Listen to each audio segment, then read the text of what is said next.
Assalamualaikum. Oke, sebelumnya kita sudah menginisialisasi view di sini ya. Terus kemudian kita juga panggil file JS kita sendiri, index.js ini. Mungkin lebih bagus kita ganti namanya jadi app.js gitu ya. Jadi kita ubah namanya jadi app.js seperti ini. Nah, di sini kita akan menulis script view kita nantinya ya. Jadi kita akan tulis di sini. Oke, terus bagaimana memulai untuk membuat sebuah project view ya. Jadi project view itu bisa berupa atau view itu bisa mengontrol keseluruhan dari website atau bagian tertentu dari website itu sendiri. Nah, di sini kita akan coba untuk bikin yang mengontrol di bagian tertentu dari sebuah halaman web. Oke, jadi kita masuk ke file app.js. Nah, di sini kita akan simpan sebuah value-nya di sini dengan constant app seperti itu. Kemudian kita buat seperti ini. Nah, di sini kita akan panggil view object ya, atau object view-nya. Nah, di dalam object view ini ada yang namanya fungsi create app. Oke, seperti ini. Kemudian kita harus buat definisi atau mount ya. Jadi kita mau mount view ini atau object view ini di mana seperti itu ya. Jadi di sini kita panggil app, kemudian di sini mount.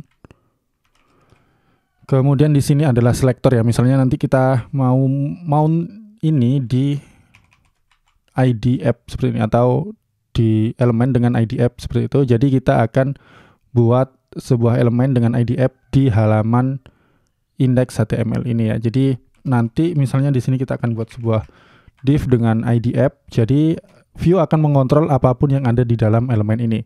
Nah, misalnya nanti kita punya satu elemen lagi, bukan di sini ya. Jadi dia nggak bisa mengontrol yang ada di sini. Jadi semua yang ada di dalam elemen app ini yang akan dikontrol karena tadi kita mount ke dalam ID app ini. Nah, apa aja sih yang bisa dilakukan oleh view itu? Nah, di sini kita bisa ada data, kemudian di sini juga bisa ada functions. Nah, kita akan buat sebuah contoh sederhananya dulu aja. Jadi kita bisa lakukan apa sih di sini ya? Jadi misalnya di sini ada satu metode namanya template ya. Jadi properti template seperti ini. Nah, di sini kita buat misalnya H2, kemudian di sini ini adalah template. Kemudian kita tutup H2-nya seperti ini. Oke, kita simpan lalu kita coba cek ke browser ya. Jadi di sini kita bisa lihat dia ada di sini. Nah, kalau kita lihat ke inspect elemennya di sini. Di sini pada div ID app dia juga akan menambahkan data min v min app ini. Jadi di sini adalah view yang akan mengontrol elemen ini ya. Jadi di sini adalah tanda bahwa view bisa mengontrol elemen ini. Nah, ini adalah template seperti ini. Nah, kalau templatenya kompleks, nggak mungkin dong kita tulis di sini ya. Jadi kita nggak mungkin nulis di sini. Jadi kita komentarin di sini dan kita bisa tulis langsung pada index.html di sini ya. Misalnya di sini kita buat H2. Ini adalah template, misal seperti ini. Kita coba refresh dan di sini kita bisa lihat dia akan muncul. Nah, kemudian apa sih yang bisa dilakukan oleh view ke template ini? Nah, view itu bisa melakukan atau menampilkan data dinamik ataupun melakukan interaksi ya. Jadi misalnya nanti ada event klik dari mouse atau di button atau apapun.